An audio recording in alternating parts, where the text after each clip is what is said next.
নমিতা মা থাকবেন কি থাকবেন না।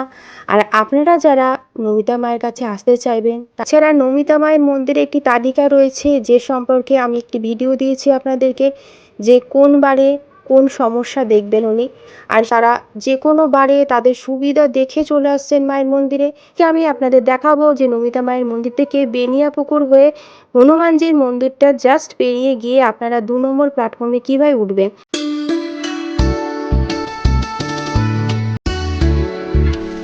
আজকে আবারও আমি চলে আসলাম নমিতা মায়ের বাড়িতে আপনাদের জন্য, কারণ আপনারা অনেকেই ওনাকে ফোনে পাচ্ছেন না। আমার ভিডিওতে নাম্বার দেওয়া আছে, সেই নাম্বারটা নট ভ্যালিড হচ্ছে। আপনারা যারা দূর থেকে আসবেন তারা আপনারা নিশ্চিত হতে পারছেন না যে মায়ের মন্দির আসলে নমিতা মা অনেক সময় বাড়িতে থাকেন না, তো এসে অত দূর থেকে ফিরে যেতে হতে পারে। তো আমি সেই উদ্দেশ্যেই ভিডিওটা আজকে শুরু করছি।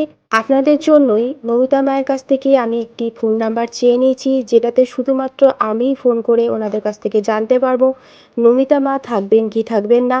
আর আপনারা যারা নমিতা মায়ের কাছে আসতে চাইবেন তারা আগের দিন আমাকে আমার হোয়াটসঅ্যাপে মেসেজ করবেন যে আমি আগামীকাল যেতে চাইছি, ওই দিন নমিতা মা থাকবেন কি থাকবেন না, সেটা আমি ফোন করে ওনাদের কাছ থেকে জেনে নিয়ে আপনাদেরকে জানিয়ে দেবো।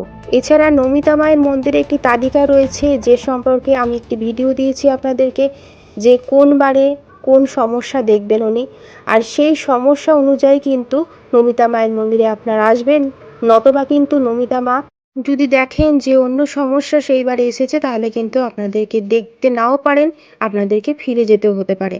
তাই জন্য নমিতা মা বারবার আমাদেরকে বলেছেন যে তোমরা একটু তালিকাটা ভক্তদেরকে দেখিয়ে দাও এবং বলে দাও, যাতে সেই অনুযায়ী ওনারা মন্দিরে আসে।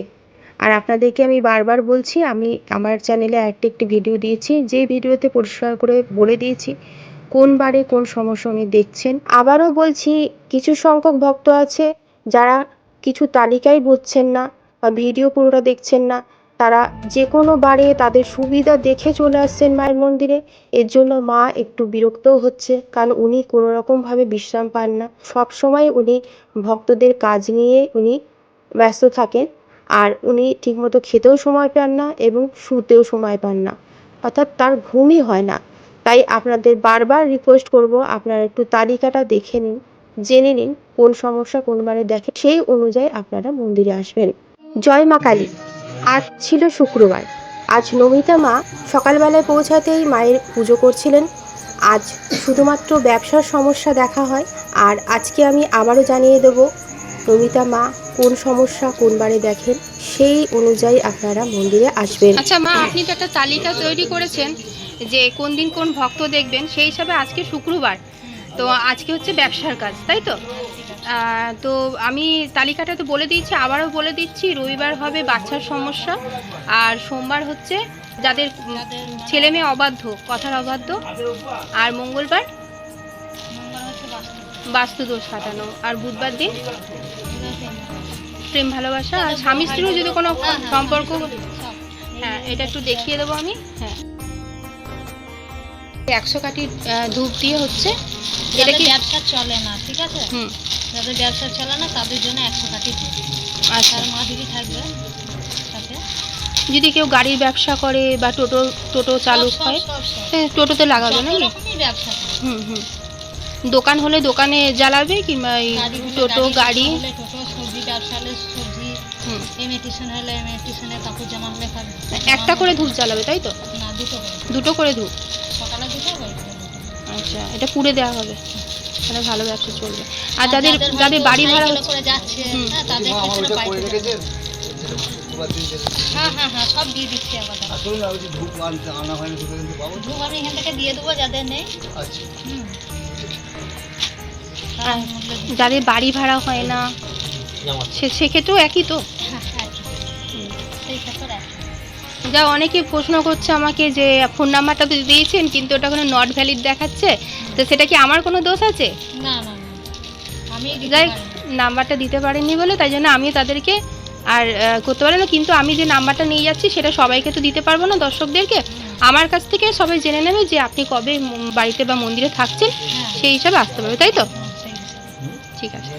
নমিতা মায়ের মন্দিরে আপনারা কিভাবে আসবেন এই নিয়ে আমি একটি ভিডিও দিয়েছি। আমার চ্যানেলে ভিডিওটি রয়েছে। গুসকরা স্টেশনে নেমে 1 নম্বর প্ল্যাটফর্ম থেকে বেরিয়ে আপনারা হেঁটে অথবা টোটো ধরে কিভাবে মায়ের মন্দিরে আসবেন সেটা আমি বুঝিয়ে বলে দিয়েছি। আজকে আমি আপনাদের দেখাবো যে নমিতা মায়ের মন্দির থেকে বেনিয়াপুকুর হয়ে হনুমানজির মন্দিরটা জাস্ট পেরিয়ে গিয়ে আপনারা 2 নম্বর প্ল্যাটফর্মে কীভাবে উঠবেন। এই আমুল যে ব্যানারটা রয়েছে এই ব্যানারের তলা দিয়ে এই যে রাস্তাটা যাচ্ছে সরু গলির মতো, এই রাস্তা ধরে খুব সহজেই আপনারা মাত্র 5 মিনিটে পৌঁছে যাবেন গুসকরা স্টেশনে। এই রাস্তা ধরে আপনারা গুসকরা স্টেশনে নেমে 2 নম্বর প্ল্যাটফর্ম থেকে বাইরে বেরিয়ে আপনারা এই রাস্তা ধরেই মায়ের মন্দিরে খুব সহজেই পায়ে হেঁটে পৌঁছে যেতে পারেন। অথবা যারা হাঁটতে পারবেন না তারা ওই আমুল ব্যানারটি রয়েছে ওইখানটাতে দাঁড়িয়ে আপনারা টোটো ধরে চলে যাবেন বেনিয়াপুকুর রামপদ বাগান নমিতা মায়ের মন্দিরে। এই রাস্তা ধরে খুব সহজেই গুসকরা স্টেশন হয়ে আপনারা পায়ে হেঁটে পৌঁছে যেতে পারেন নমিতা মায়ের মন্দিরে, অথবা আপনারা নমিতা মায়ের মন্দির থেকে খুব সহজেই পায়ে হেঁটে পৌঁছে যেতে পারেন গুসকরা স্টেশনে। কলকাতার দিকে যেতে চাইলে আপনারা গুসকরা স্টেশনে 1 নম্বর প্ল্যাটফর্মে চলে যাবেন। আর যদি আপনারা রামপুরহাট বা তারাপীঠ ওইসব দিকে যেতে চান তাহলে আপনারা 2 নম্বর প্ল্যাটফর্মে উঠবেন। বন্ধুরা, ভিডিও ভালো লাগলে একটি লাইক কমেন্ট শেয়ার করবেন। আর যারা চ্যানেল নতুন তারা সাবস্ক্রাইব করে পাশে থাকা বেল আইকনটিকে প্রেস করে দেবেন। দূর থেকে যারা নমিতা মায়ের মন্দিরে আসতে চাইছিলেন তারা অনেক দুশ্চিন্তায় ভুগছিলেন। আশা করি এই ভিডিওটা আপনাদের কাছে খুবই ইন্টারেস্টিং এবং প্রয়োজনীয় মনে হবে।